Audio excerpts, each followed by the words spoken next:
അപ്പോൾ ഇതാ evening snacks ആയിട്ട് 5 ഉണ്ടായി തന്നു കേട്ടോ. ഇത് നോക്കിയിട്ട് ഒരാളിവിടെ ഇരിക്കുന്നുണ്ട് കേട്ടോ. തരാം. അത് ഞാനൊന്ന് ടേസ്റ്റ് ചെയ്ത് നോക്കട്ടെ. വെയിറ്റ് ചെയ്യണേ. അപ്പോഴേക്കും മൂപ്പര് ദേഷ്യപ്പെട്ടു പോയി തോന്നുന്നു. നിൽക്ക് എന്നാ ആദ്യം അവന് കൊടുക്കാം. എന്നാ ടെസ്റ്റ് ചെയ്തിട്ട് വേണ്ട അഞ്ച് തിന്നാൻ ആദ്യം.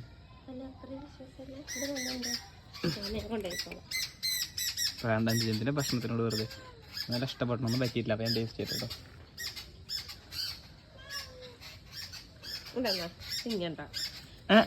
ഇടുതാ അഞ്ച് ഒന്ന് അതാ വിളിക്കുന്നുണ്ട്. ഇപ്പോൾ കുട്ടി നീക്കുന്നത് ഞാൻ എടുത്തിട്ടോ. ഇതിപ്പോൾ പറഞ്ഞിട്ട് അവനൊരു പീസ് കൂടി കൊടുക്കുക. എന്നാ